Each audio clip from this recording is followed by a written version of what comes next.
జనసేన చాలా కీలకంగా ఓట్లు చీలకుండా 98% స్ట్రైకింగ్ రేట్ ఉండేలాగా ఎక్కువ స్థానాలు తీసేసుకొని ఎక్స్పెరిమెంట్ చేసే కంటే కూడా తక్కువ స్థానాలు తీసుకొని రాష్ట్ర ప్రజలకు ఉపయోగపడేలాగా ఈరోజు నేను చూస్తుంది కూడా రాష్ట్రాన్ని ముందు ఒక గాడిలో పెట్టడం, పార్టీ ప్రయోజనాలను దాటి వ్యక్తి ప్రయోజనాలను దాటి రాష్ట్ర ప్రయోజనాలను దృష్టిలో పెట్టుకొని 2014 నుంచి మనం నలుగుతూ ఉన్నాం. 2019కి అరాచక పాలన వల్ల ఇంకా నలిగిపోతూ ఉన్నాం. ఇలాంటి సమయంలో నేను చాలా నిర్మాణాత్మకంగా, చాలా బాధ్యతతోటి అన్నీ ఆలోచించి, చాలామంది పెద్దలు 40 స్థానాలు కావాలి, 70 స్థానాలు కావాలంటే ఒకటే చెప్పాను అందరికీ, 2019లో కనీసం నాకు ఒక 10 స్థానాలు ఉండుంటే ఈరోజు ఎక్కువ స్థానాలు తీసుకొని ఒక మంచి చక్కటి అవకాశం ఉండేది. అది కోల్పోయాం. కాబట్టి ఈసారి తక్కువ స్థానాలతోటి 98% స్ట్రైకింగ్ రేట్ ఉండాలి. దాంట్లో భాగంగానే 24 స్థానాలు, 3 పార్లమెంట్లు ఫిక్స్ అయిపోయాం.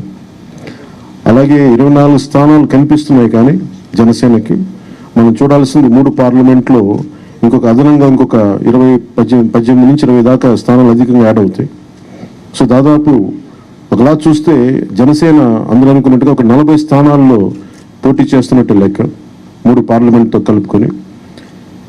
నేను కూడా ఈ అలయన్స్ బలంగా ఉండాలి, టీడీపీ జనసేన అలయన్స్ బలంగా ఉండాలి అంటే నేను కూడా ప్రత్యేకించి భారతీయ జనతా పార్టీని దృష్టిలో పెట్టుకొని కూడా నా సీట్లని కుదించుకోవడం జరిగింది.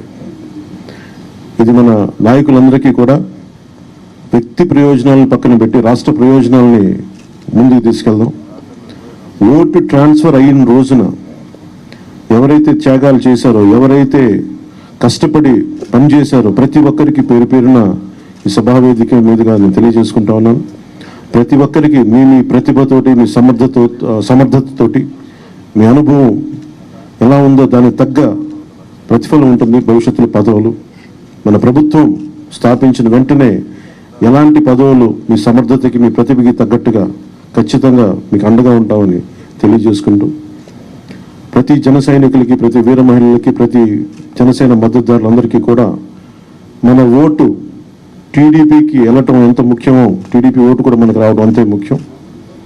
జనసేన ఓటు ఖచ్చితంగా టీడీపీకి ట్రాన్స్ఫర్ అయితేనే ఈ రాష్ట్రం చాలా అద్భుతంగా ఉంటుంది. ఎట్టి పరిస్థితుల్లో కూడా ఓటు ట్రాన్స్ఫర్ అనేది ఖచ్చితంగా జరగాలి. అందుకని ఎలాంటి పొరపక్షాల మధ్యలో 1-2 వచ్చిన వైసీపీ దుష్ట పన్నాగాల పని ఏదన్నా ఎలాంటి విభేదాలు సృష్టించినా వాటిని మేము అందరం సమర్థవంతంగా ఎదుర్కోవడానికి, కలిసికట్టుగా ఎదుర్కోవడానికి మేము పూర్తి సంసిద్ధతతో ఉన్నాం. ఆయన సిద్ధమని చావగొడతా ఉన్నారు. బాబు నీకు యుద్ధం ఇస్తాం, నీకు అది ఎందుకు యుద్ధం చేస్తామంటే ప్రజలు తిరిగి ఆంధ్రప్రదేశ్ని గాడిలో పెట్టడానికి యుద్ధం చేస్తాం నీకు.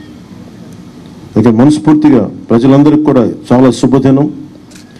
మనం ప్రభుత్వాన్ని స్థాపిస్తున్నాం, మనం గెలుస్తున్నాం.